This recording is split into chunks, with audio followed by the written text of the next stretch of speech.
आज हमारे साथ अनिल कुमार जी हैं, जो किसी परिचय के मोहताज नहीं है और ये वार्ड नंबर 22 से नगर निगम चुनाव की तैयारी में हैं। आइए इनसे जानते हैं कि चुनाव क्यों लड़ना चाहते हैं। अनिल जी, आप नगर निगम का चुनाव क्यों लड़ना चाहते हैं? देखो, आप यहाँ आए इसके लिए आप बहुत बहुत धन्यवाद राज जी।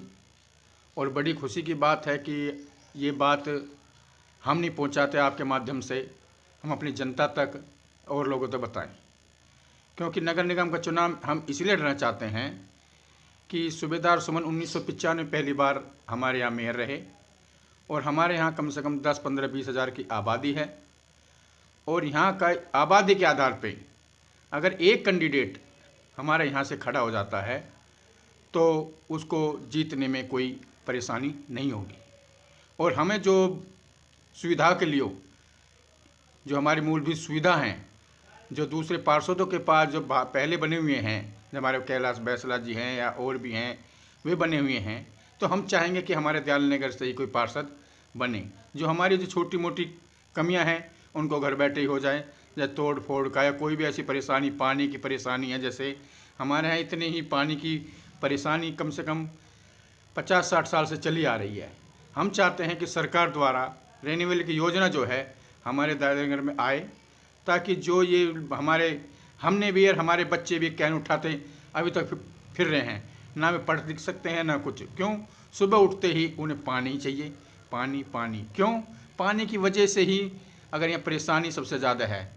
दूसरी बात, हमारे यहाँ एक रेलवे लाइन है, रेलवे लाइन के साथ एक दीवार नहीं बनी हुई है, जिससे काफ़ी दुर्घटना घटती रहती है। बच्चे स्कूल जाते हैं, आते हैं, उसके बाद गाय भी कटती है, गाय भैंसे भी कटती हैं, दुर्घटना होती रहती है। तो हम चाहेंगे कि हम नगर निगम के चुनाव में खड़े होते हैं तो इसको करने के लिए हम सदन में ये अपना प्रस्ताव उठाएंगे। और जो हमारे यहाँ 50-60 साल से जो हमारी दयाल नगर बस्ती बसी हुई है, हम चाहेंगे कि हम इस पर टैक्स लगवाएं। जो सूबेदार सुमन के महापौर कार्यकाल में जो उनके बस जो रेट था उस आधार पे नहीं तो कुछ आगे बढ़ा के इसको यहीं स्थायी किया जाए, ताकि जो तलवार हमारे ऊपर लटकी हुई है वो तलवार हमेशा के लिए हट जाए। अभी अगर आप चुनाव जीत जाते हैं तो आप यहाँ के लिए क्या करना चाहेंगे दयाल नगर के लिए? सर, सबसे पहले तो जो हमारा दयाल नगर स्थायी, सबसे पहली बात है जो मौलिक अधिकार है हमारा, वो सबसे पहले स्थायी का ही है कि जो अगर हमारा दयाल नगर स्थायी हो जाएगा उसके बाद तो मूलभूत सुविधा जो है हमें अपने आप मिलती चली जाएंगी। जो हमारे अंदर जो जनता आक्रोश में रहती है, जो सब कहीं टूटता है फूटता है, कहीं कॉलोनी टूटती है, तो उनको भी ये डर बना रहता है कि अगर हमारा दयाल नगर टूट गया या कुछ होगा तो हमारा क्या होगा। लोगों ने 50-50 साल से यहाँ रह रहे अपनी ज़िंदगी भर की कमाई यहाँ लगा दी है। हम तो सरकार से चाहेंगे कि सरकार इसको यहीं स्थायी करे, ताकि जो तलवार लटकी बार बार लटकी रहती है वो हमेशा के लिए ख़त्म हो जाए।